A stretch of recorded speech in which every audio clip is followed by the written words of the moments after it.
Hey guys, welcome back to the channel. We are doing another podcast today. Got several topics lined up for you, and while we are talking, Chaser is going to be playing Mario Odyssey, showing it off for you all. Cause why not? Last time we played Skyrim, and he said, "Well, let's play some Mario Odyssey." So our first topic is obviously what I'm playing on, the Switch. I mean, gotta say it's been pretty impressive for about 6-7 months now, and it's at 7 million sales worldwide. So that's half of the Wii U's entire sales. Which, as we all know, the Wii U went. Even though I still do like the Wii U and it did have some great games, I can realize that the game was utter crap. Well, the system. Games? What games? Hello, Mario. Alright, so then what games do you like so far on the Switch? Well, it's definitely not this game that we're playing right now, you know. I mean, this game is absolutely horrible. I mean, the graphics look like an N64 game. I mean, look at this stupid little toad. I just want to punch him in his face. Yeah, it looks just terrible.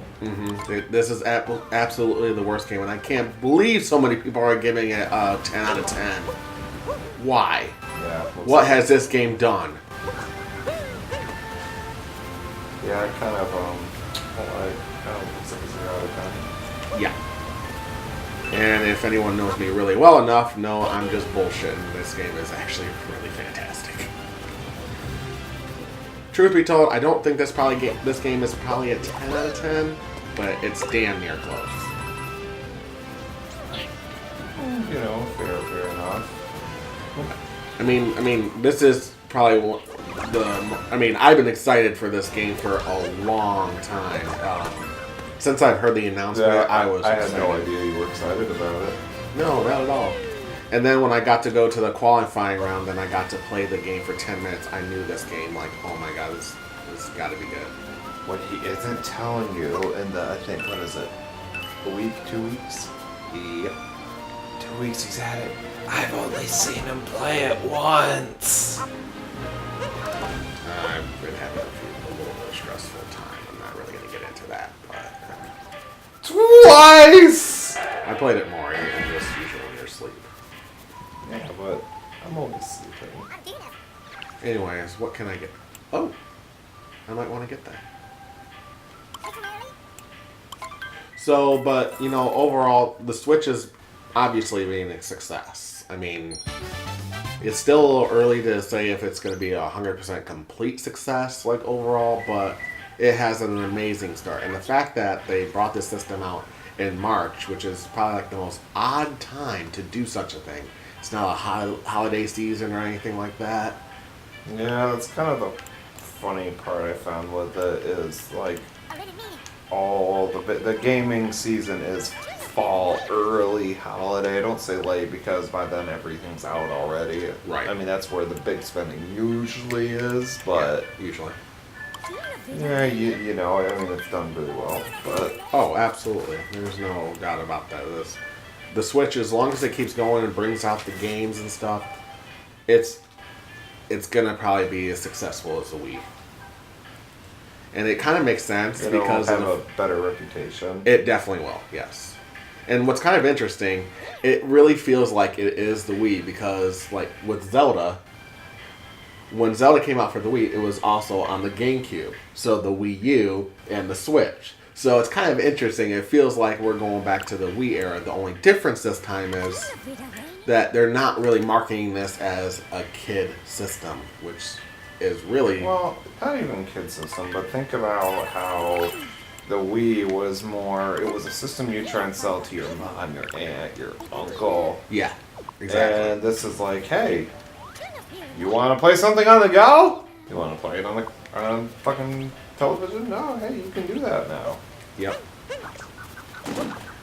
The way so far the marketing on the system has just been on point. They've been doing the commercials right. I mean, they just recently did a commercial for Skyrim.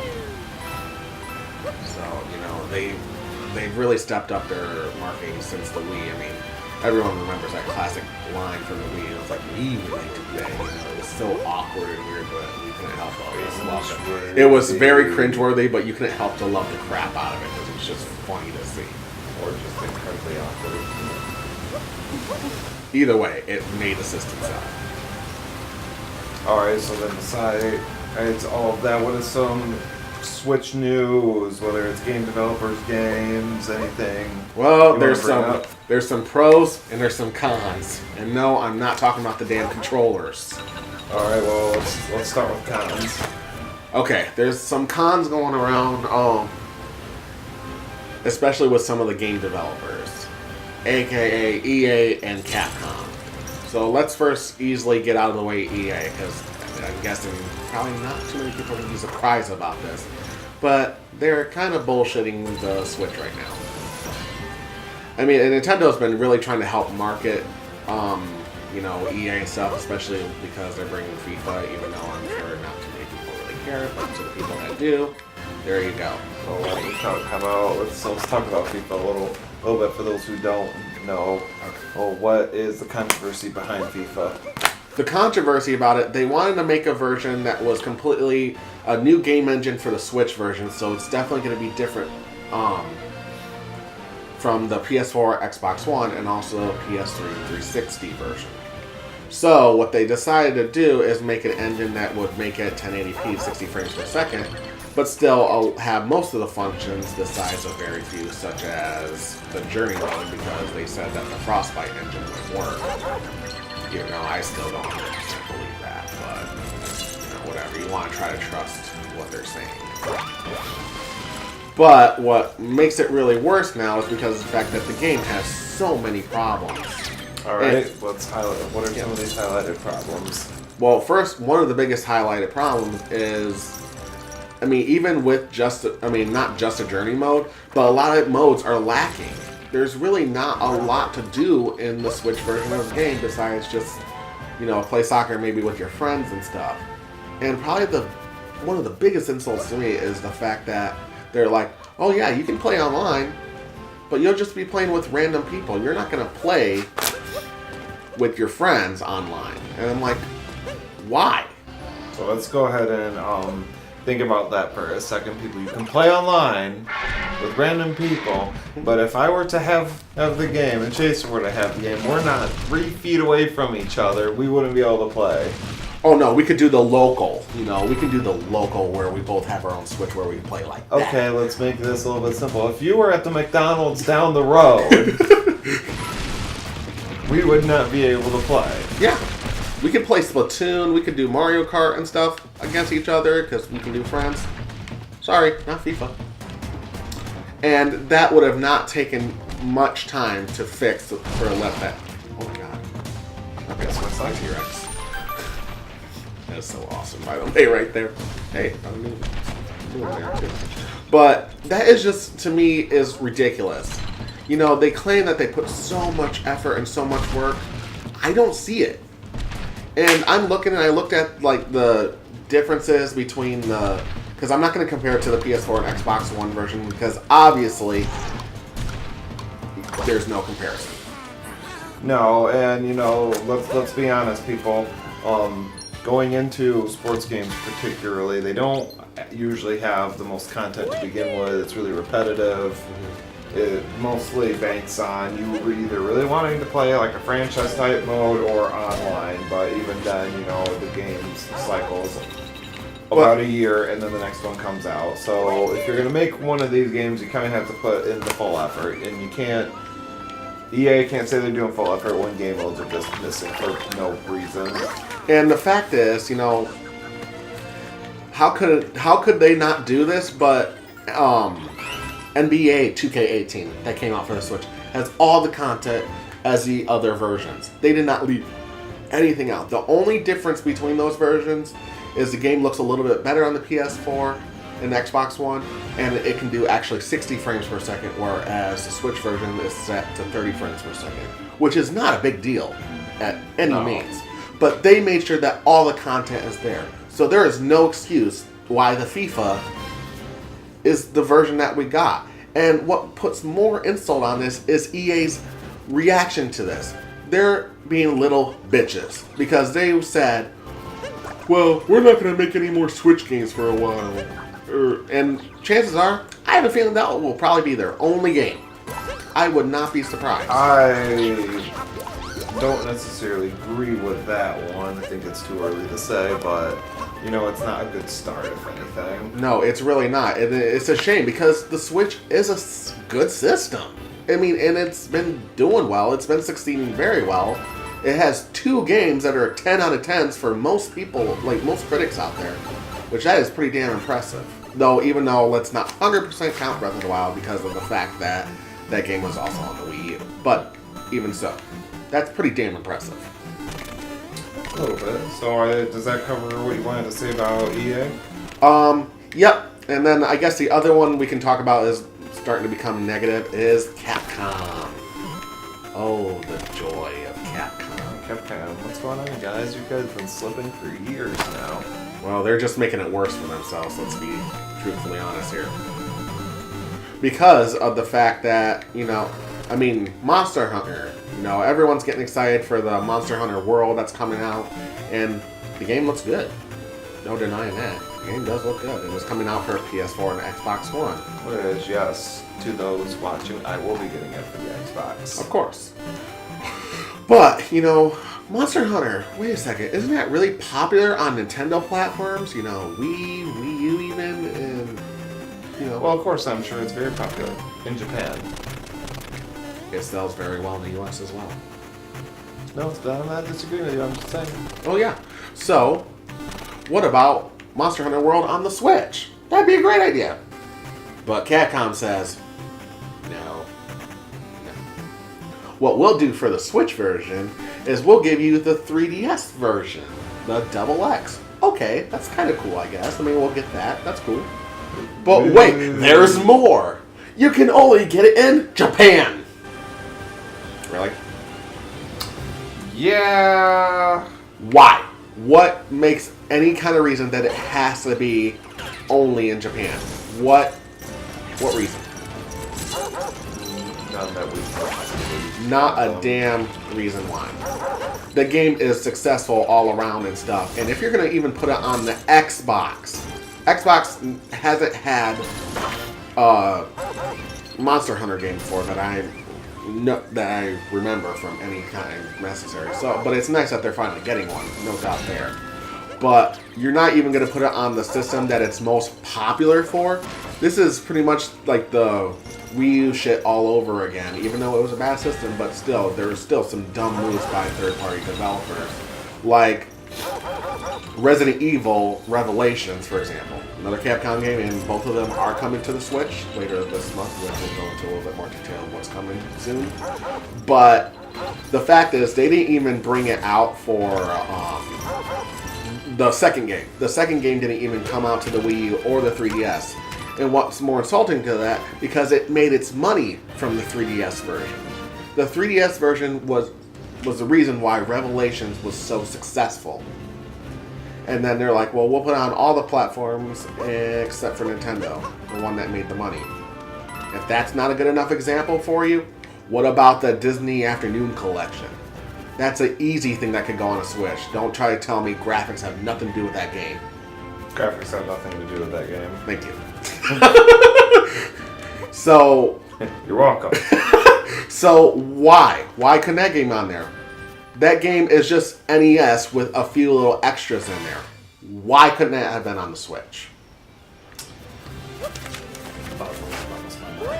Truly. It really does, because those games would have been fine on the Switch. I mean, who would like to play DuckTales and a few of the other decent games that were on that one? Oh, dear God. But my point is, Capcom is just being stupid. They have so much opportunity with the Switch right now, and they're not taking advantage. The best things that we got right now is Ultra Street Fighter 2, and then we're going to get the Resident Evil Revelations 2, which we should have had a long time ago. Give me a break. Come on. Oh, don't worry. They'll put out some half-ass shit and then realize they finally screwed up. I don't think so. They've been screwing up for a long time, and they still don't realize it, so I wouldn't press my luck on that one. So those are pretty much like the bad things that are going on right now. And even though like the Switch is still pretty much a baby in this world, it still deserves a lot more credit than what it's been given. Because a lot of third-party developers, another one is Gearbox. I think the right thing the right term you're looking for is more opportunity compared to credit, because it's getting a lot of credit. Right. Yeah, no, that's the right way to say it. But, you know, like, companies like Gearbox said a lot of crap, like, they don't want to do it, and it's just like, it just kind of blows my mind, like, why, I mean, I get it. I do kind of get it because of the fact that, you know, Nintendo has had their fair share of problems, especially with, like, the Wii U and stuff like that. I get that. But, you know, and then to say, wait to see it sells. It's selling. Like I said, probably by the March, there's a good chance that this system will outsell the Wii U. There is a highly good chance. And we're not even in the holiday season yet. And there's still people trying to find one. Which is really kind of shocking to me because of the fact that we went to Best Buy and they have a shit ton. Yeah, so I'm just wondering if people just aren't really looking, or if... Well, I think the fact is they probably aren't really looking anymore. They're probably giving up. Because they went there so many times when they couldn't find one, and they're just like... But one would just think you could buy one, like, on Best Buy's website. And yeah, even if it's on back order, then you're still... No, you actually can't. I looked that up and stuff. They always try to say, oh, you gotta go to... you gotta go in the store and see if they have it. So that's not... That's rather ridiculous, but... But that's a different story for another day. Yeah, well, that's a different topic. Yeah. Is there anything else you want to talk about the Switch? Anything upcoming anymore? Well, yeah. I mean, obviously, just like what I was saying earlier, Resident Evil Revelations 1 and 2 is coming out at the end of November, I believe. It says a specific date for the Japanese version, which I think it's pretty close to what the North American version is when they're getting it. But even so, if you really want the game and the Japanese version came out first, or you know, with the Monster Hunter, you can always get the Japanese version because the Switch is region free. Anyways, but yeah, there's some other big games coming. As we all know, I'm sure anyone who's known about the Nintendo Switch and stuff, Skyrim is coming. That is going to be a huge game for the Switch and stuff like that. Even though I still feel like there is some problems that I don't necessarily agree with on it, like why couldn't we have the special edition like the other ones and stuff like that? We're kind of getting the 2011 version, even though it comes with all the DLC. But you know, I mean, I guess as long as the game is like plays really good and everything like that, it might be kind of minuscule. See, and you know, we have talked about this before, but you know, we might as well bring it up. Now, while he's a little bit disappointed at it, I am more along the thoughts of this is a good testing opportunity because the Switch has never had an RPG on this kind of scale, or rather any Nintendo platform I should go ahead and put out there. They're getting arguably the best RPG ever made. Now, guaranteed, it's not the special edition. There won't be mods. It's probably not going to be any HD upgrades. It could be patched later on. You never know. I mean, it could be, but still, I mean, Vanilla Skyrim was pretty fucking great for those of us still remembering that and don't have it on the console. Well, but I mean, it's a good testing market to try it out, and you know, who knows if this does really well, you might see other older RPGs come out, like maybe Dragon Age Inquisition. I mean, the only other RPG I think that would have been better to get would have been Witcher 3. And anyone who knows me, I'm a die-hard Witcher fan, but Skyrim's a great way for Bethesda, especially to test their market and see, hey, maybe when Elder Scrolls 6, if they ever fucking make it. So if that ever comes out, then that might be a good indicator. So I think it's a pretty good starting opportunity. Oh, for sure. It's a good starting ground, and it seems like Bethesda is completely on board with the Switch. Why do I say that? Because they're bringing 3 games to the Switch total. We got Skyrim that's coming out very, very shortly, and then another game that's coming out very shortly too is Doom. Now, Doom is kind of one of those, like, either like people really loved it or they didn't really like it. That's what most reviews and stuff like that. I haven't personally tried it. I only tried a demo, and I didn't like the demo very well. So, and I'm not really liking the price tag for that game right now. I'd rather put my money towards Skyrim. personally. And I'm sure probably a lot of people would. And yes, Totally understand that reason. And yes, to those asking, I already have bought in Skyrim like 4 times between different consoles, and I will be buying it a 5th time. I was about to ask, are you going to buy this one as well? Yeah, I am going to. Okay. Because I'll never get bored of that fucking game. But alright, let's see. Well, and then the last game that I was going to say from Bethesda is coming out next year, which actually just recently came out for the other consoles. Wolfenstein 2, the new Colossus. Yeah, that'll be an interesting one too. I mean, don't know how good I feel about that, but let's with anything in the gaming industry, let's wait and see. Yeah, I mean, let's just see what happens. I mean, that's the best you can do. I mean, it's cool that Bethesda is really on board. I'm liking that, and this is the first time they brought games to any Nintendo platforms. This is the best. Like, have you ever saw any of those games like came on the Wii and stuff from Bethesda? None, man. So that's really good that, Bethesda is happy. They're excited to bring all these games. So that's a great thing to see. Well, sure. 'Cause it's like, give me money!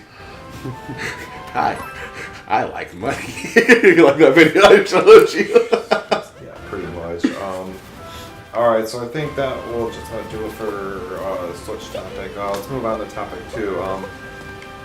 Mario Odyssey impressions. It's the biggest Mario game to come out in a while. Long time. Even though we just said we'll get off the Switch topic, but we're still on the Switch.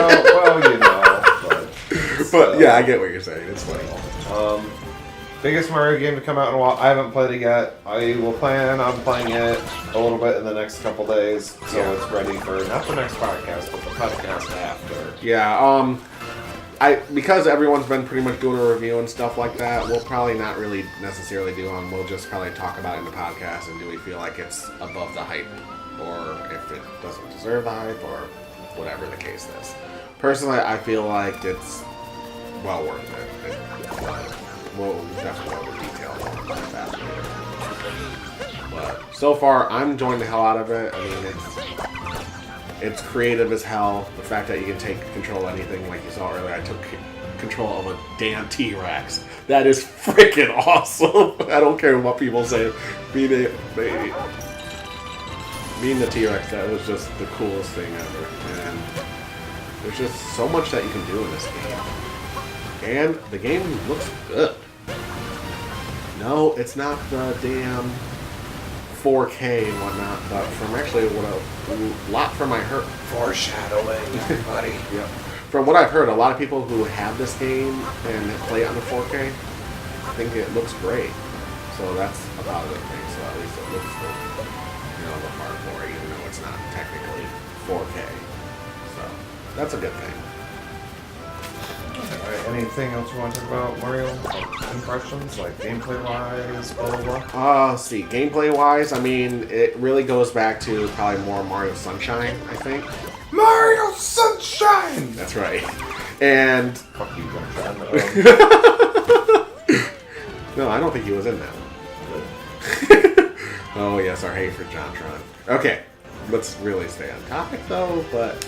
honestly, if you liked Mario Sunshine, but you wanted bigger worlds and stuff like that, and you felt like maybe that, it just felt tropical the whole time, and it didn't really feel like it had any variety, this is gonna have your fix, because there's so many worlds, and truth be told, I can go and show you some that I've unlocked right now. I haven't beaten the game. Well, probably not, because of the fact there's over 800 power moons. Holy crap! By social life. Like seriously, like all the Super Mario Galaxy 2 gave us 240 stars. We're talking an almost times 4 that amount, and I think I even heard that it maybe even went up to 1,000. That is insane. I mean, and people say this game is too easy, and for the most part, I mean, I'm still in kind of the beginning. I see where you're coming from, but still, trying to get some of those power moves is challenging as hell, so quit being a bitch. That's what I would say. I guess. That's gonna be a dick. Sorry. Alright, let's see here. So are we good on Mario impressions, I think? I think that you should definitely give it a shot. That's my end of the story, and we'll definitely see what Spirit thinks when he tries it later on. Oh, buddy, we're in for a treat. Why? I mean, I just have a tendency to apparently trash everything. Oh, I'm sure you're gonna find something about this you're gonna trash. Oh, probably. I'm so sorry, everybody. But, you know, I mean, this game does have flaws. It's not a perfect game. Even though people Yeah, like it. it's not Fire Emblem and isn't perfect, so I mean, I know. I think even Fire Emblem can have flaws, too. Fire Emblem Warriors doesn't count. I'm not even talking about Fire Emblem Warriors. Bastard. I'm gonna make it. Yeah. Everyone wants to see it. I mean, I already see you walk around in your boxers, so I mean... What kind of hat should I give him for this? What I have to do is picture your face on Mario's body. You know, now I might have to just do that. It's not much different. So he has no hair on his body. No hair. It's kind of odd. It's kind of really surreal. Nah. No? You don't think so? No. Go, Mario. Naked. Oh, dear God. Alright, so I think we're done Mario now. Yep. Our next topic. Oh, buddy. What? Anyone who knows me knows I am the biggest Fire Emblem fan in the world, bar none. So we're going to talk about Fire Emblem Warriors. Oh boy.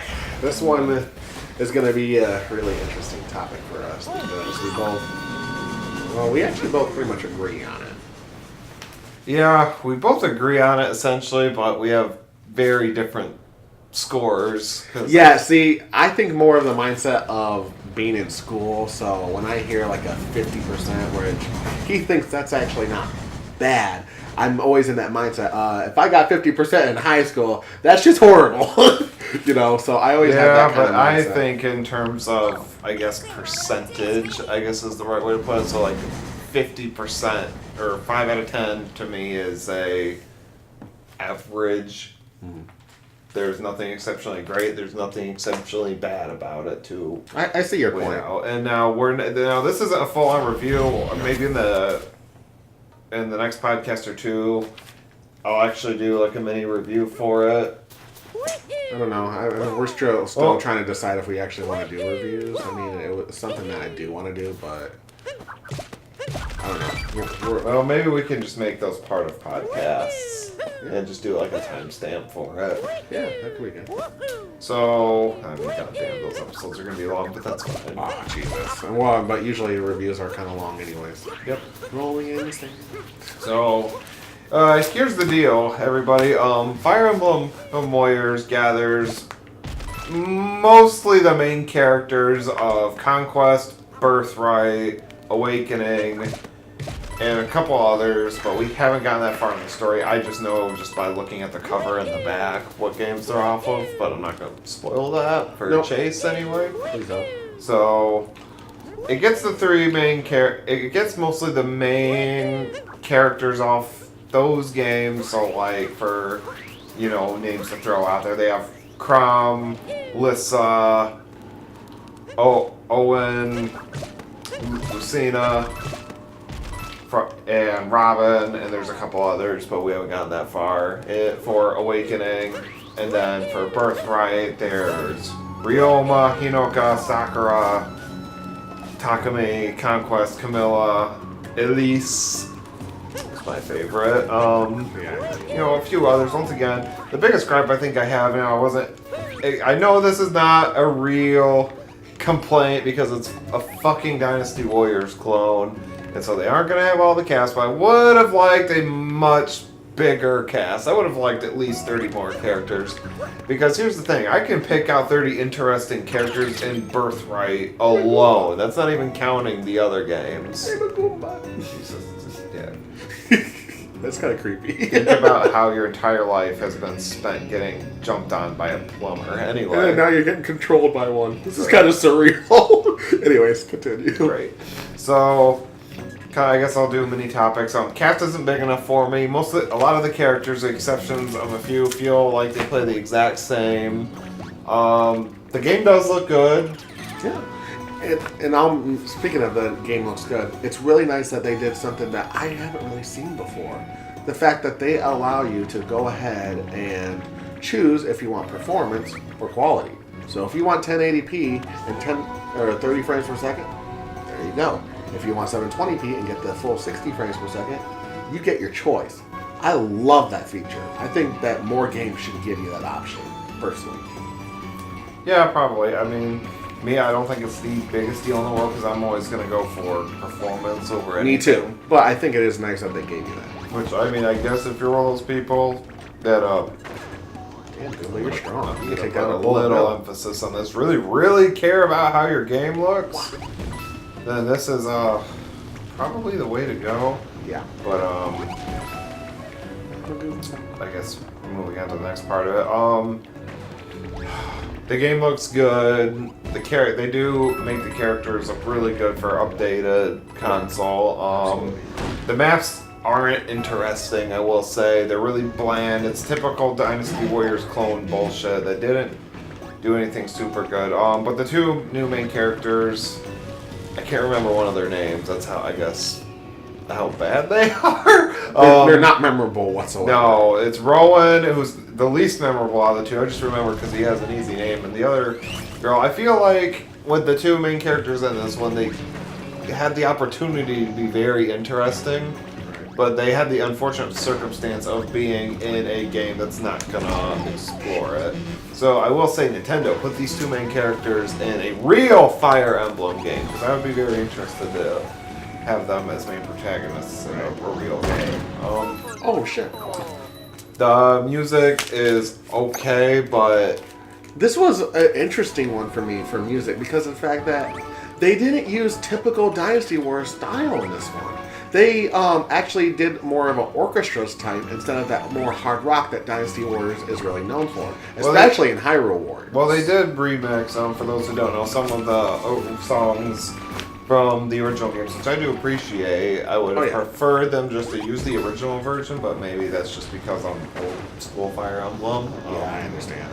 But, I guess speaking of sound, they did put a lot of the old sounds from the games in, which is a very minor detail, mind you. But that gets an A+, because I didn't think they would actually bother to do that. Which, kudos, Nintendo, you did good there. Yeah, absolutely. Gameplay, if you've played Dynasty Warriors, I don't need to explain the gameplay. It's really repetitive. The only thing I feel like that is different compared to other Dynasty Warriors game is the fact that they allow more strategy. That's kind of like how Fire Emblem is. I guess, but here's the thing: the game is not challenging. Oh no, not. It is the most cookie cutter. We play on hard, and we can beat it easily. The only problem is, yeah, we played on hard, and we have had zero difficulty beating anything. The only thing about it is if you don't level up your characters, which I still need to actually figure out if stats mean anything in this game. They mean a lot in the old games. I don't feel like they actually do in this one so far. Right. Outside of the captains, the main enemies getting more tanky. Yeah, that's all. That's all it is. Once they're pushover, you'll only get hit I think the most I've been hit in a level was 3 times. That might even be generous. Maybe it's only been twice. And one of those was an instant death because I ran into an archer as a Pegasus Knight. Right. The game is not challenging. It's super fucking easy. Honestly, we could have beat it or at least gotten really close to beating it had we not gone back and replayed a couple missions just to level up some characters. Which, by the way, there's a really easy way around that shit, making the game even less challenging. I would have liked a lot more challenge. I will say, it's fucking bullshit how easy it is. I agree. And even Hyrule Warriors had a hell of a lot more challenge. So it just, I don't get what their thing is, because from what I've heard with Fire Emblem games, they are pretty challenging. So for them to kind of dumb this down, yeah, is kind of I know I can't compare the older games the older Fire Emblem games to this, but there's so much more strategy involved in the older ones. That's why I love it so much. The characters are much more fleshed out and interesting, and choices really matter. I mean, if you make one small error, you could lose a character the rest of the game. So that takes a lot of strategy. Yeah, and especially for instance, healers being the most important people. You lose one, you're done. I don't like how they gave Blissa a fucking axe off the goddamn bat. And you know what? I'm not gonna stop bitching about that. No, he hasn't stopped bitching about that, and I can totally see why. I mean, especially when they have Robin using magic. Well, it's not even the magic part that really irks me. She's a fucking healer. And they do give her the option to be able to heal people. But here's the thing, you can upgrade her into two different classes in Awakening. One's I think I can't remember, it's called a Sage and a War Cleric, I think is the term. Basically being a paladin that can use melee weapons and magic. Right. Here's the thing, they don't give you that here, and it really pisses me off. Like, they give her an axe right off the bat. I'm like, no, she was a healer. So at least if you're going to go that route, at least force her to actually use magic, which was her original intention in the goddamn game. Right. So, I mean, you know what? Fuck you, Nintendo, for that one, but... I don't think there's a lot else that needs to be said for me. It is the most average game I've played in a long time. And I'm about to dig myself, and I've seemed like a big hypocrite here, but I have to say it anyway. I fucking love Fire Emblem so much that I'm going to go ahead and say this game is worth about $20-$30 at most. And I bought it for $80 for the special edition. Though, I gotta say, they did everything right with the special edition. I'll give them credit. I love the special edition. I don't regret that, especially as a Fire Emblem collector. I don't fucking regret that, but... No, they gave you a crap ton of stuff. 3 CDs for a soundtrack, which, is kind of a bummer, because I was hoping they'd give it more of that Dynasty Warriors style, because that's what it pretty much is. But overall, the music is nice. It's just... nothing can be 100% memorable. No, but later this week we'll do an unboxing video for that because we keep meaning to do that and we just don't. I mean, for those of you who have seen it, I mean, don't need to show anything, but if you're kind of interested in maybe trying to pick up a collector's edition in the future or whatever. If you can find it without scalpers. Yeah, if you can find it without scalpers, this will be worth it and we'll show you everything. I mean, I have 2 limited edition Fire Emblem items myself. Oh, yes, he does. Yeah, I'm gonna have a 3rd one soon, so... Oh, yeah. Oh, goddamn right, I'm gonna fucking get that. I won't be cock-blocked this time. But, you know what? Fuck it. This isn't my final score, but unless something dramatically changes within the last few missions, which I'll finish up this week, it's a 5 out of 10. It is an average game, and nothing about it... Here's the thing, it might be a 6 or a 7... if you care about Fire Emblem as much as me. Now, while I love the Fire Emblem universe, outside of the actual characters, none of it is really implemented in this game. Right. So I can't give it a higher score just based off nostalgia like I could a lot of games. Right. So it's a 5 out of 10. It's average. It is not a bad game. It's a decent game. You'll get some solid gameplay out of it. But... it's nothing special compared to any other Dynasty Warriors clone you've ever seen. Plain and simple, you'd have to be a Fire Emblem fan to like it. I mean, if you like Dynasty Warriors, then you might get some enjoyment to see it from a new side standpoint. But that's probably the only enjoyment. If you've never really been a fan of Dynasty Warriors and you really don't care about Fire Emblem, don't pick it up. And here's You're the not other going to find thing. anything out of it. Here's the other thing. If you're interested in the Fire Emblem universe, this is not the game for you. Go play the original games. Yeah. Find a way. Spend the extra money. Don't care. Do it. You'll learn so much more and you'll have such a more interesting time. Absolutely. In which I have to convince Chaser to play them at some point. So far I've been just playing the Fire Emblem Warriors because I am a fan of the Dynasty Warriors series. At least, like, not all of them because some of them are pretty much... same shit. Yeah, pretty much. But there are some out there that, to me, I still love playing. Like, especially number 4 on the PS2. That still is one of my all-time favorites. And I think it's more and less because of the music. The music in that game is just fucking awesome. But yeah, 5 out of 10. Fuck it, what's your score while we're right here? I mean, it's average and stuff, but I still think it's slightly better than a 5. So I think I pretty much agree with most critics, and I'd give it about a 6. 6.5. Fair enough. All right. All right. Our next topic. I'm going to go ahead and say until I actually get this, there's not a lot I can say about this, but I'm just going to do some basic points here. We're going to talk about the One X a little bit. Yeah, why not?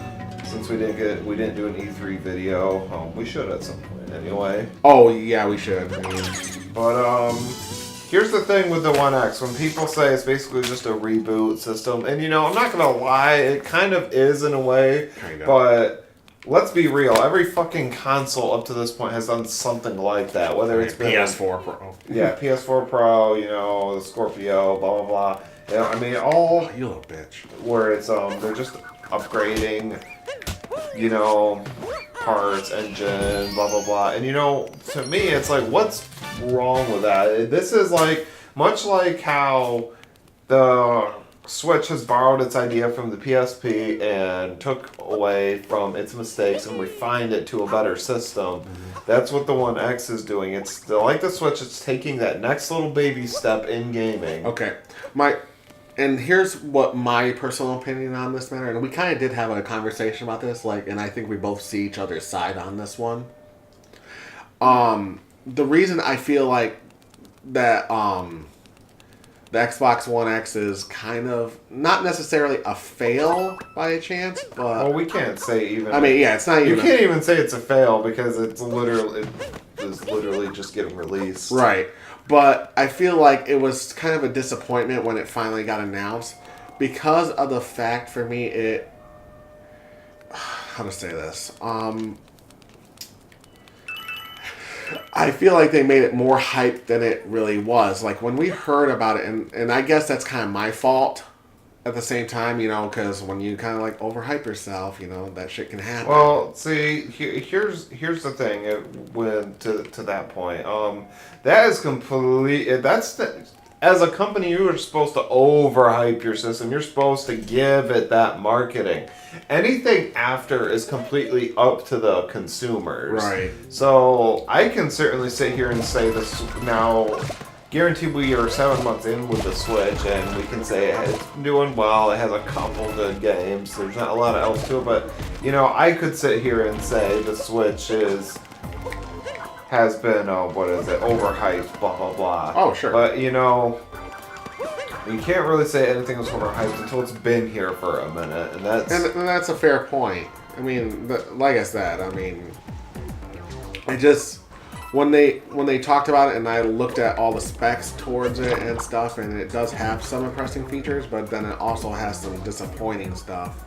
And, it just felt like a trailer that, I don't know. I mean, it's still... Irony! It is. It's still irony, and, I don't know. Yeah, we'll just have to wait until it's out. But I just feel like, personally, from the specs that I'm seeing, and hopefully that they'll be able to pull stuff off with it, I feel like, paying $250 more compared to an Xbox One S, which is pretty much the main one that pretty much most people have. I just feel like you're not getting your money's worth. But, that's just an early talk about it. I mean, it could turn out to be very well, and, I hope it does. I don't want the Xbox One X to fail. No, I think with any system, you want the game to succeed. Now, even for you PS4 motherfuckers sitting there, blah, blah, blah, saying, oh, but we don't want it to work. You want this system to succeed because that makes the gaming industry as a whole function better. Absolutely. So, but, kind of going on to my point, the reason why I think it is a big deal, but at the same time it's not a big deal, if you don't care about games looking better and whatnot, then you're fine. You don't need to buy this system. Right. But let's all take a step back and say, remember when everyone didn't think Blu-ray was a big deal? Then it became mainstream like a year later, and everyone wanted Blu-rays, even for those little minor details. So I'm not saying the One X is going to have that effect, but I'm saying it's inevitably going to set this trend in one way or another, where everyone wants a better looking game. Oh yeah, And a better running game. absolutely. And we'll see. So no matter what, the X is going to have a culture impact, just like the PSP had. The PSP was a fail, but now the Switch has borrowed some ideas, refined its old mistakes, and has made a better system. So no matter what, something positive is going to come out of this, whether it's from Xbox or potentially a different system in the future. Yeah, I could definitely agree to that one. I mean, no matter what, any bad system, it did have its mark for some certain reason. Let's take a look at an example, Virtual Boy.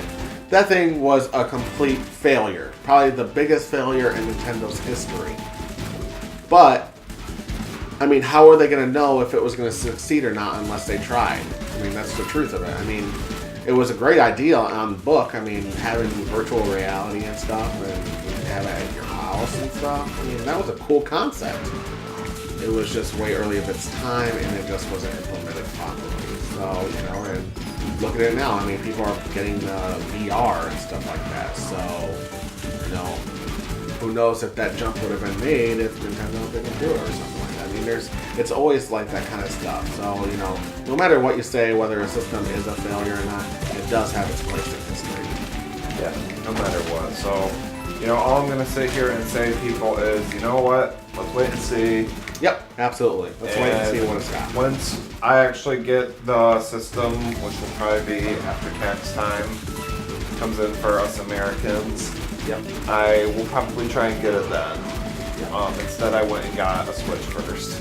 I was really shocked by that. He was talking to me about it. He's like, I've been thinking I might want to get a Switch first. And I'm like, who are you? What have you done with Spirit? It shocked the hell out of me when he told me that. I'm like, that'd be awesome because there's some games I would love to play. I will say, people, half of this was spawned off the fact I wasn't able to get it right away anyway. Right. But, fucking Fire Emblem Warriors, what do you expect me to do? Fuck you people. Alright, next topic. The biggest release, other than maybe Mario Odyssey, or you know what, I'm going to go ahead and say biggest release because I think it's had a little bit bigger of an audience, as of recently anyway. At least in terms of community.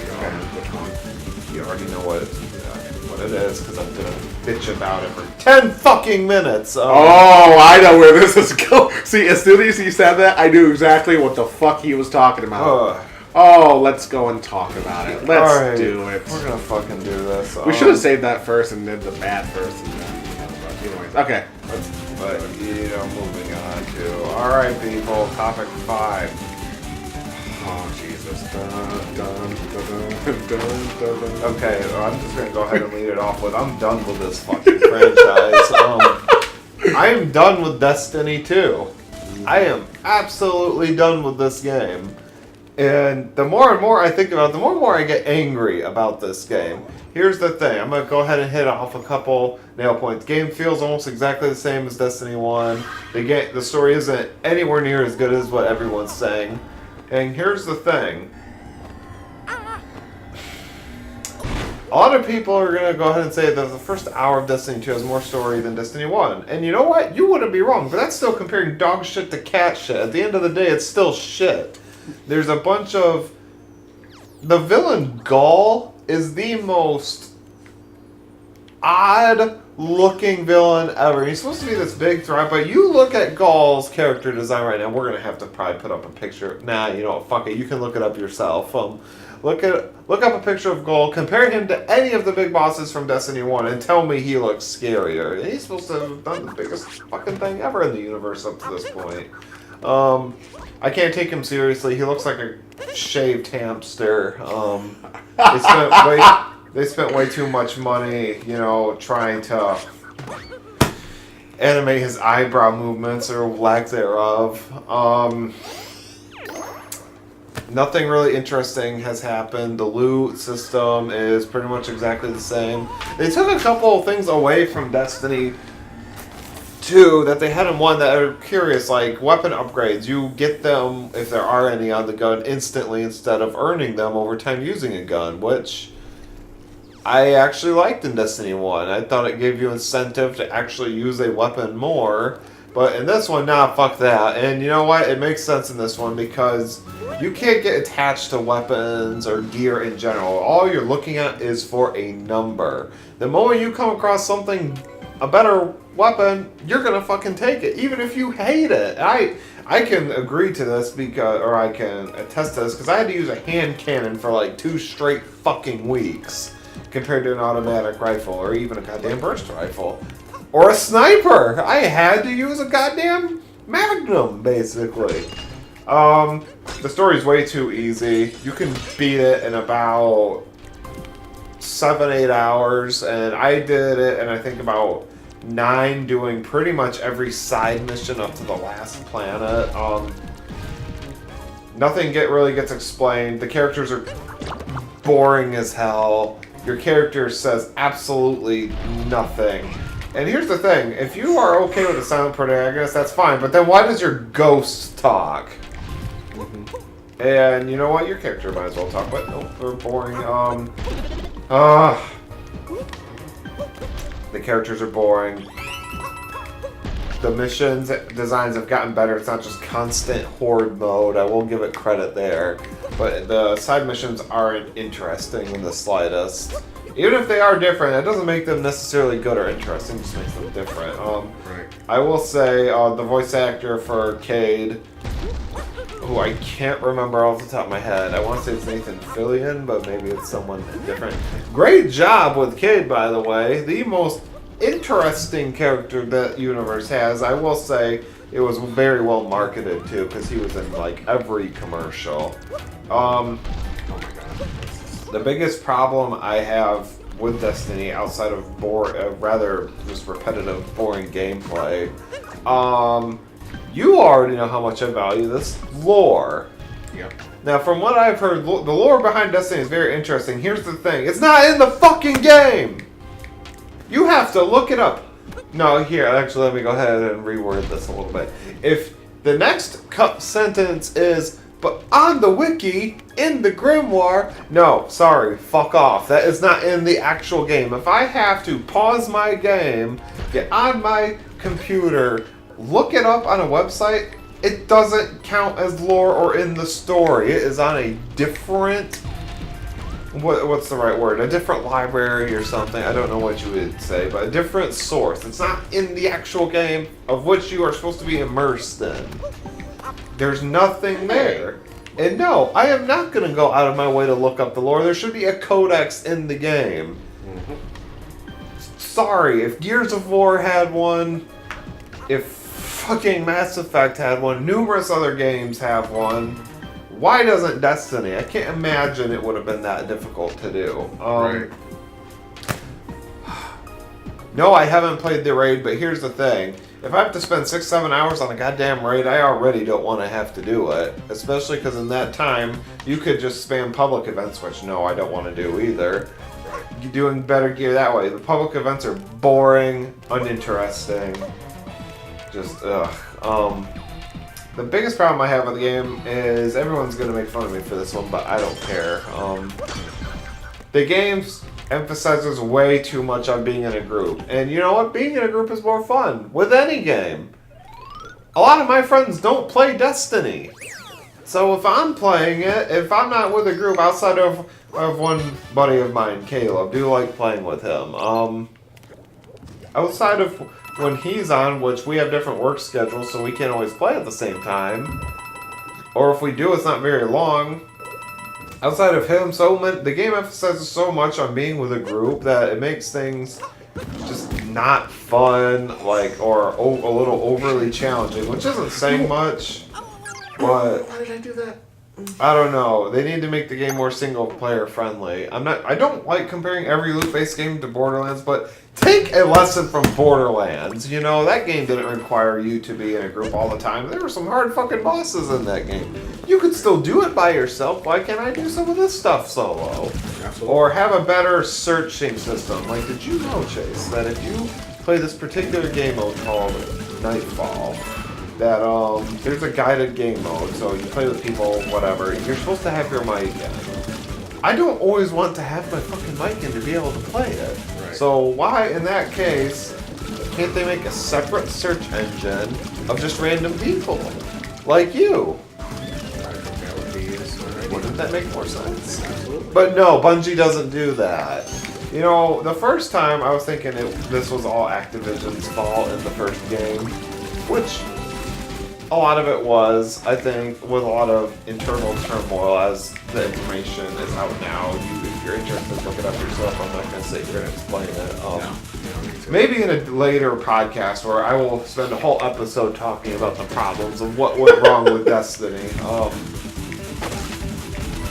All I can say is I've had enough of the series for the most part. You know, I'm still going to try out the DLC, blah, blah, blah, because I have to stay up to date so I can just keep shitting on Destiny at this point.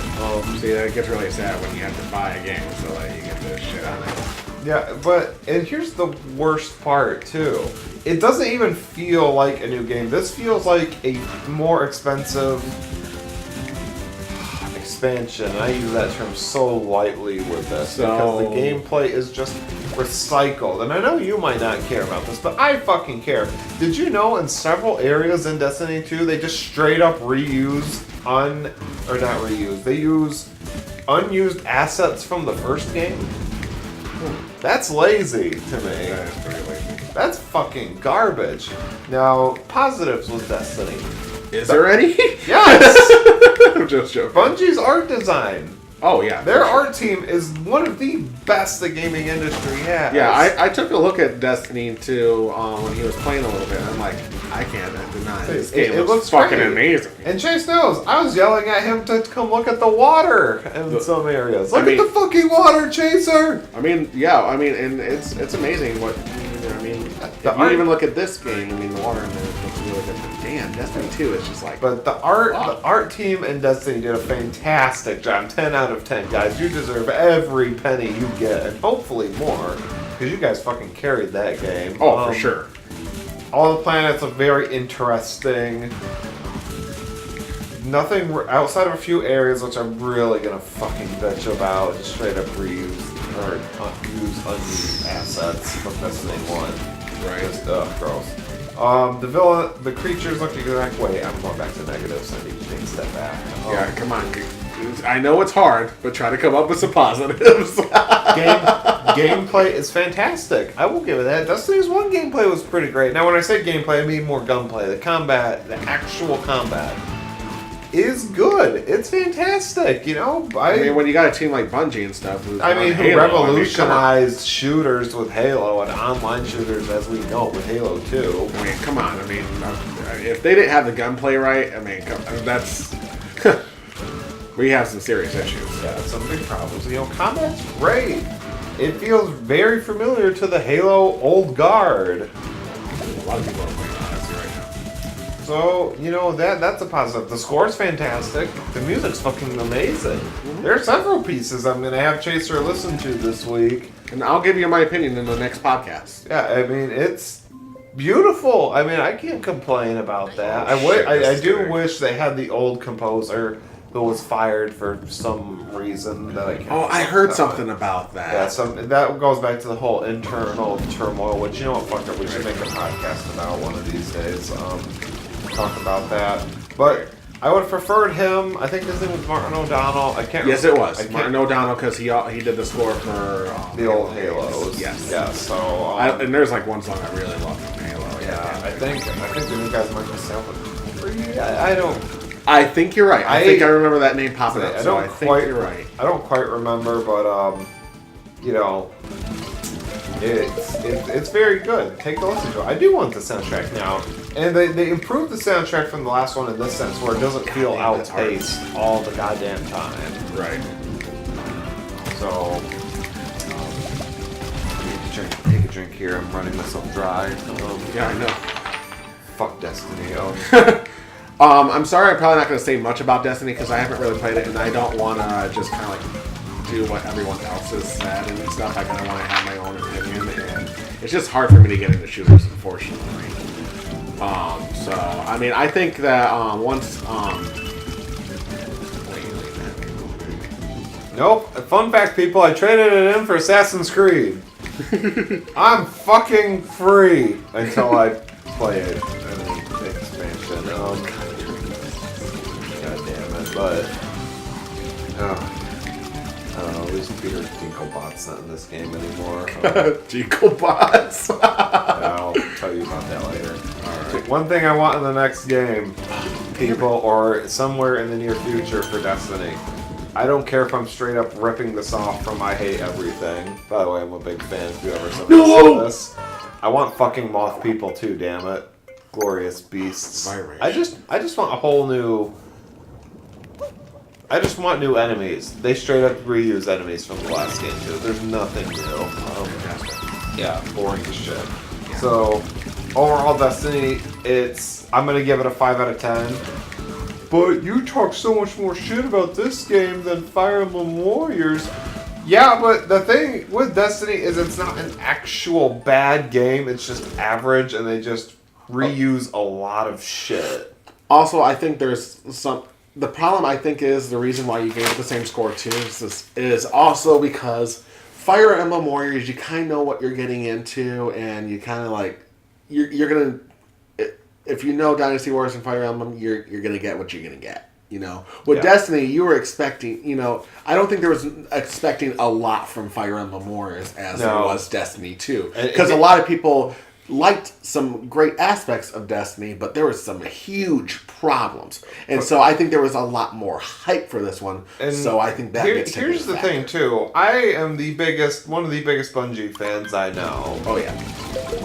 I don't know what the hell Bungie was doing for 3 years, because that was my biggest defense for Destiny. Not one, but as a franchise.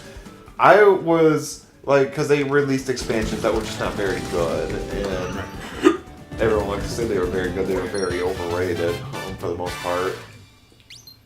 Not to say that you wouldn't get your money worth. Here's the thing. If you play with a lot of people, ignore everything I say about Destiny because it won't matter. And your opinion will be very different of mine. A lot of my friends don't play Destiny, so the expansions were kind of a waste of money. But it's... I don't know what Bungie was doing for 3 years. It just feels like an extended... expansion. I use that term very lightly once again. I expected more, and maybe this is all I'm going to get out of Destiny.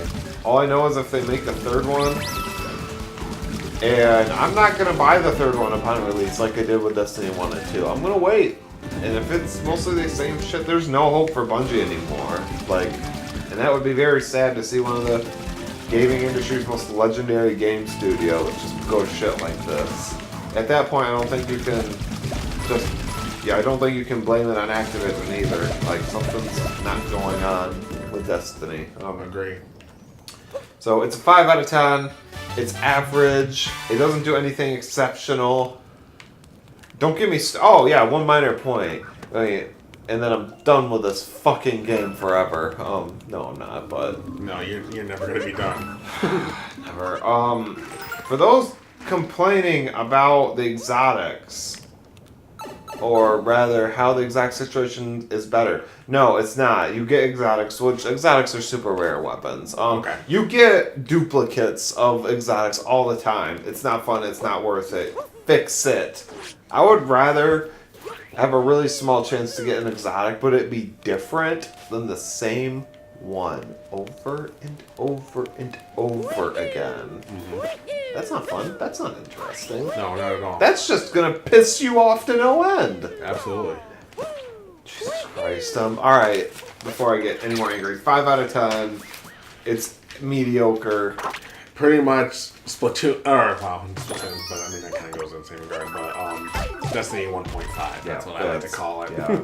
Hey, I was the one who gave you that joke, you ass! And you didn't use it once, so that was your own fault. Fuck off. Hey, you had every opportunity to say it, and you did not, so that was your own fault. Whatever. Alright, next topic here. Shadows of War was another big game that's been released as of recently. This is a little bit harder one for me to talk about because I beat it pretty quickly.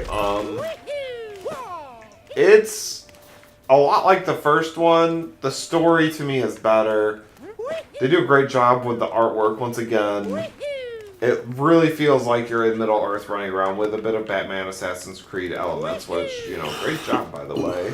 That's a really clever idea to do. I mean, of course, Batman is with Warner Brothers and all that stuff, so I guess it's not really a surprise to see I that, wish they but would it have was made the clever. combat a little bit more not like Batman, because where it's a counterbot, you just press one button and you'll never fucking die. I mean, it's a little bit more complicated in Right. this, but not by too much.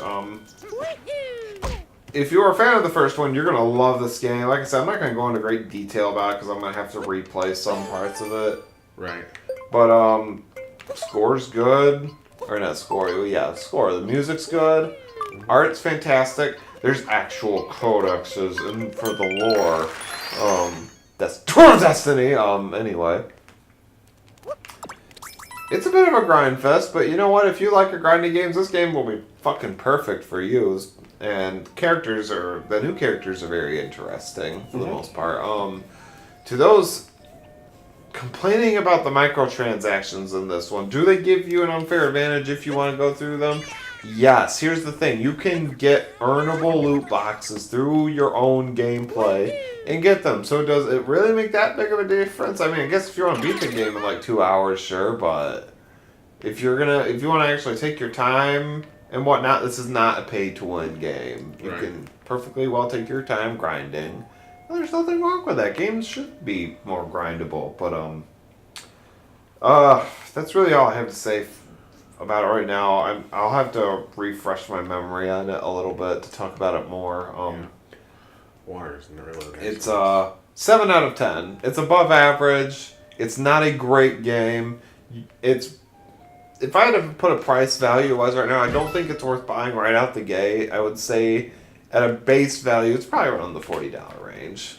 There's enough there to keep you entertained, but it can be pretty repetitive. Sure. And there is some really weird FPS issues sometimes. Guys, get to that. I've had enough of this shit. Yeah, 7 out of 10. I would recommend it. Okay, and yes, to those wondering, I have bought in the new Assassin's Creed game. Looks beautiful. Going through it right now. We'll have an update for you on the next podcast or the one after. Probably the one after, because we already have an idea for the next podcast. Yep.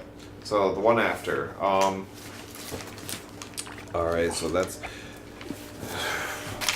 Alright, let's see. Last topic here. Chase is going to talk about, and I'll comment on it a little bit here and there too.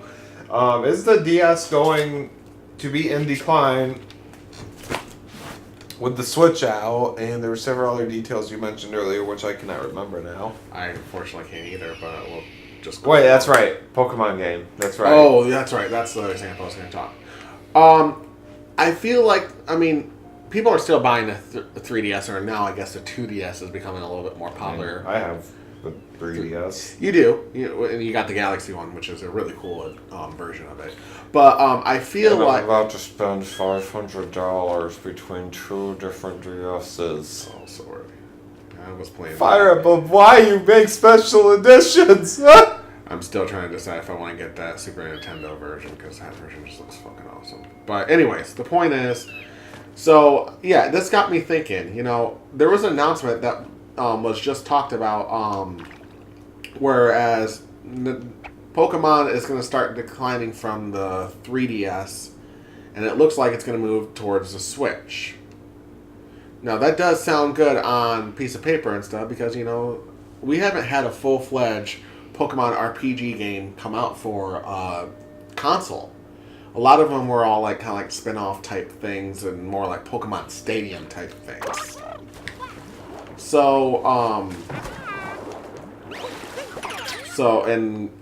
next year the whatever the Pokemon game, I'm just calling it Pokemon RPG right now because they didn't have an official title. Pokemon RPG. Something like that. I don't know what else to call it. There is no official name for it yet, and it's supposed to come out next year. So, and it just made me think, well, is the 3DS on decline? And honestly, I feel like it is. A lot of the games that they're announcing right now for the 3DS are just very minuscule games, and truth be told, a lot of them probably could have just been on the Switch. There's a lot of people thinking that Mario Party Top 100, which I think is a good idea because, Mario Party was really more and less about the mini games. And that would have been nice to see on the Switch than on the 3DS, but hey, at least it's coming out, so you can't complain either way. you'll be able to play it. But it's just with Pokemon is probably the biggest thing that is on the 3DS, in my opinion. It has the most success. I mean, Fire Emblem, I think, would be a close second. You got damn right. But those Or have rather, in my mind, Fire Emblem's first, even though I Right. know that's not actually true. But right. fuck off. I can have my hopes and dreams. But, Mario games, even though they're good games, they're not the biggest hits on the 3DS. I mean, a lot of them were just plain stuff from the console versions. Like Super Mario 3D World, there was Super Mario 3D Land. There was New Super Mario Brothers 2. They weren't big Mario games. They were just, they were good, but they didn't have anything special about them and made them really set them apart for anything. And I guess the other probably big game was Mario Kart, but Mario Kart was really good to have on the console and on the go. It worked both ways. So those would probably be the three main ones I feel like that did stuff. So, and with Pokemon being one of the biggest ones, and they're also bringing a Fire Emblem to the Switch next year, I feel like this is starting to become the decline of the 3DS. And when you talk about E3 this year, and we'll go into more detail about that later, but I just want to make this little part of it, is the fact that they said, oh, we got tons of news for the Switch and for the 3DS. And I'm like, okay, so I'm listening to 3DS, and a lot of it is just like, oh, okay. Nothing really stood out, and there's nothing that was really big. I mean, some of the games looked really cool. Like, I do want to try the Mario and Luigi Superstar Saga because I love that game on the Game Boy Advance. So to see it upgraded and stuff and put on the 3DS, it's pretty cool. And not only that, did you notice a lot of games recently are not putting the 3D in there anymore? The 3D is starting to become more obsolete on the 3DS games that are coming. It's pretty much saying now 2DS. Only plays in 2DS. Except for the Pokemon games, but the only time they use the 3DS aspect is when you're in a battle. And when you're walking around stuff, they'll keep it in 2D. Yeah. So I feel like that this is slowly starting to become towards the end of the 3DS. And it had a great success. It sold a hell of a lot. And it's interesting about that is because of the fact that the 3DS had a very slow start. It was horribly priced, bad marketing, and the launch games, even though launch games are never that good, it was horrendous. The launch game titles were just not good. I mean, they were good games, but ones that really no one wanted. Yeah. It had a horrible start. It really did. And, so I'm glad that the 3DS had the success it did, and it sure to hell saved Nintendo's ass with the Wii U. With the Wii U fiasco, along with Amiibos and stuff like that, so Nintendo still ended up being successful in the end, even though they had a failed console.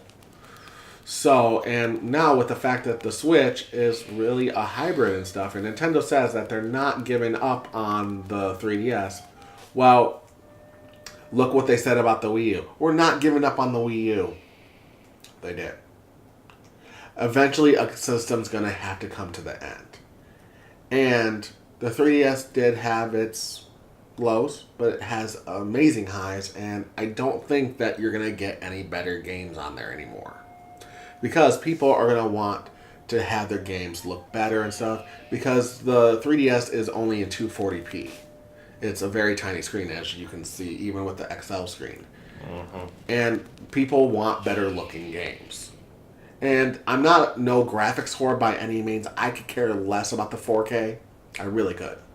1080p is fine with me. 720p is even fine. That's what I'm recording in right now. I don't really see that big. But 240p, I mean, the screen is so tiny and stuff. I mean, we're not in the Game Boy age anymore. It's nice that the Switch can really do both. It is really a great hybrid console in that matter. So I feel like eventually the Switch will take over. And it makes sense. I mean, it's having a lot of success. They want to keep it going and stuff. And I'm sure they're going to make another model of the Switch some point in the next few years because all consoles do that now. I mean, PS4 Pro, Xbox One S, Xbox One X, but don't worry, Nintendo's done it too. I would say for all you Nintendo people, Nintendo would never do something like Let's that. see. Nintendo 3DS, Nintendo 3DS XL, Nintendo 2DS, Nintendo 2DS XL, the new Nintendo 3DS, the new Nintendo 3DS XL. You get my point. All systems do it. It's just a marketing strategy. I mean, you got to make different versions so that you can try to get more people to buy one. It makes sense. Some people want the smaller size. Some people want the bigger one. Some people don't give a shit about the 3D aspect. Hey man, size doesn't matter. Well, apparently in this world it does. But you get my point about it. I just feel like that the games are starting to demise. And I just feel like that, maybe it's time. Maybe the Switch I don't necessarily feel like it's in decline yet. I mean, obviously it's going to go in decline at some point. Even if they never make a new Pokemon game and whatnot, unless if Nintendo can guarantee, like, the Switch is able to, with an online store or whatever, play, like, old Fire Emblem, old Pokemon, old insert any game here, I don't feel like the 3DS is going to go away. Because people are still gonna fuck it. I've been playing Fire Emblem this whole cast. So. And that is a good point too. Virtual console. That is, I'm not trying to go off topic too much, but you made a valuable point. That is one of my big negatives right now about the Switch. How they should have had a big online store ready to go. I wish they did, but I'm hoping maybe they're taking more time to make sure that they do have one. If they don't, I will be Here's my thing. If they don't have it very big, there's not a lot of games I would get off it, but if they gave me the option to buy some of my old Fire Emblem games on the Wii, or not on the Wii, the Switch. On the Switch. Oh my god, you would pick those up. I would pick those up in a heartbeat. Even some of the old Pokemon games, not all of them, but a couple of them. You know what? If they don't have a big, and I'm not even going to talk about new games. Who the fuck cares about new games? You don't need new games. If they have some of the games, insert anybody here that you really liked, and they brought them to the Switch. Virtual console, like for me, let's say, I have Fire Emblem Awakening on my 3DS, but I would like it on the Switch. That would be really If anything, just to have it updated, and in case if I ever lose the cartridge, then I forever have it on the Virtual console. That would be really nice. I have a feeling that they are not going to pull that one off, that they're going to bring 3DS games to the Switch for Virtual console. I don't think that will happen. I don't either, but I can dream. But, truth be told, it wouldn't seem so out of place because of the fact when the Wii U came out, they started putting DS games on the Virtual console, which was kind of weird because of the fact, why wouldn't you want to put that on the 3DS Virtual console? Because with the 3DS, you still can play your DS games. You would know you have the Ultimate Mortal Kombat for the DS, and it plays just fine. Yeah, and I know it's probably not going to happen, but wouldn't that be such a great idea? There's some amazing games on the 3DS, exactly. And it would be nice to be able to play on the big screen. And, ironically, we bring up backwards compatibility now. We didn't with the One X, but mostly because it's way too early to talk about that, people. But anyway, it's nice that it's coming out. I will give Xbox credit. Yeah. Smart ass move. Well, here's the thing: it's not really even a smart ass move when you think about it, because it should be something that should just be done at this point. And I did like the fact, because I did read more into it, and the fact that I wasn't sure if that was the case, if it was only going to be through the online store where you can get those Xbox games. If you have the Xbox disc, the original Xbox disc, so it makes sense now. You can use that, and then what it'll do, it'll get it so that you can download the game and you don't have to pay for it. So, very smart strategy right there. Very smart. Just scalpers everywhere are going to up their prices. Oh, without a doubt. Scalping prices for Xbox games are going to go high. So, if you want to get your Xbox games, get them now. Make Which means get the only two games that even matter. Knights of the Old Republic and Star Wars Battlefront 2. The Knights of the Old Republic is going to go up in price. Which doesn't matter to me because I have it on Steam, so losers! Well, fuck them!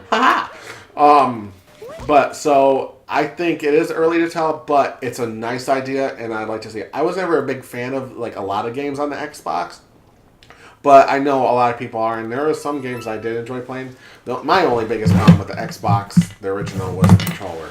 Kind of like the Sega Dreamcast. I just couldn't play it. With my disability, I need a controller that's smaller, and those big bulky controllers were a pain in the ass. And even so, N64 was enough of a struggle. Like, I was able to finally make it wait for me to play it, but that even Nintendo kind of fucked up on that one around that era. Yeah, but I think that kind of nails all the topics for this one we wanted to talk about. Side note, actually, for manga-related stuff. Tokyo Ghoul Volume 1 was just released a couple weeks ago. If you're a big fan of the English release anyway, go buy it, support the industry. The Spice and Wolf spin-off is coming out in a couple weeks. You bet your fucking ass I'm getting that. Other than that, there's not a lot. I'll talk about the current anime season, fall 2017. I'll talk about that near the end of the season. And you should, actually, speaking of Spice and Wolf, you should actually talk about the new thing that you got that came in now that you were finally... Oh, no. That's going to be its own separate thing. It's going to be its own separate thing. It deserves its own separate thing. No, I'm talking about something. I didn't say right now. I'm just saying. You all will be in for a special treat, and I may or may not be incredibly naked in the process. Nope. I'm sorry. Actually, I'm not sorry at all. No, he's not sorry at all. Don't expect him to be sorry. He's gonna just jump. Alright, I think that's about does it for this one, everyone. So until then, we will see you next time. Take care.